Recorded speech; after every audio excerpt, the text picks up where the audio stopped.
You know, I guess I loved computers from a young age. So I remember programming Logo when I was in elementary school. And so I've been into tech for a long time, and I really like the fact that you can be in tech and do lots of different things. So you can be in tech but working in fashion or, you know, biochemistry, right? Biomedical engineering, right? Like everybody needs tech. So that's what really got me into it. Two Sigma actually is an incredibly technical company. Definitely considers itself a tech company. So over half of the company, or maybe not quite over half, but almost half of the company is in the engineering department.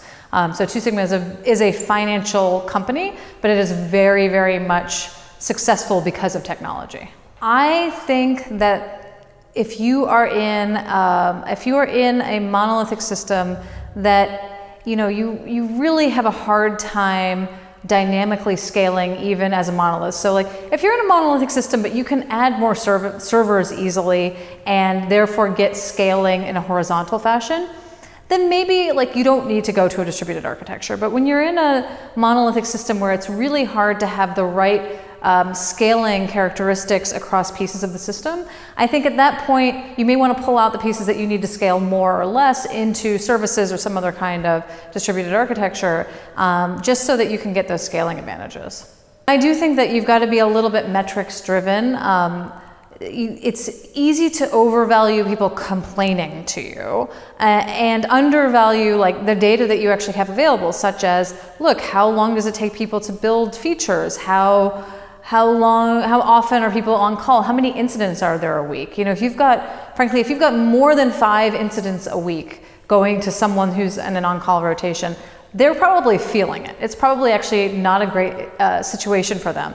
And so you want to think about like, okay, where do we need to be investing to make people's lives better in these cases? Now, sometimes it's just, I don't like this, I'm not happy with this, and maybe they need to work on a different project or, you know, in a different part of your system instead of just complaining about the system that they're working on.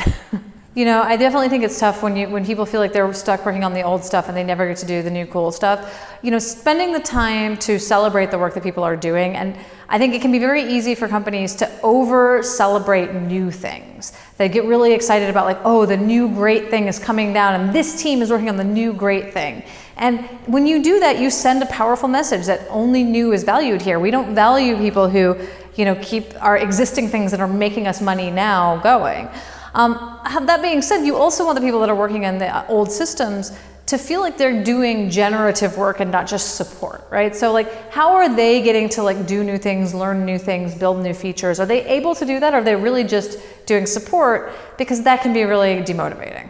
I pitched the audience of the book as, you know, people getting into management or who had been in management for a little while, anyone who kind of was earlier in their management career. What I've actually found is that a lot of people who are not yet managers, who are still individual contributors, are reading it and really liking it. And I think what they're liking about it is they're liking the insight into what it means to be a manager, and you know, how to work with your manager, how to appreciate what your manager is doing. I'm a little surprised by the reception it's gotten, not just from managers, but actually from individual contributor engineers.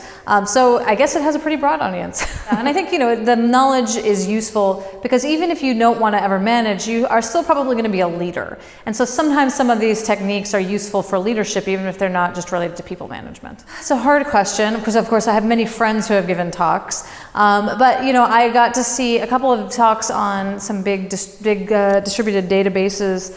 Boaz from Twitter gave a talk on some of the work in Manhattan, and Dharma from Microsoft gave a talk on Cosmos DB, and those were both pretty interesting. It's really just interesting to see the things that people are doing in these really, really large distributed systems.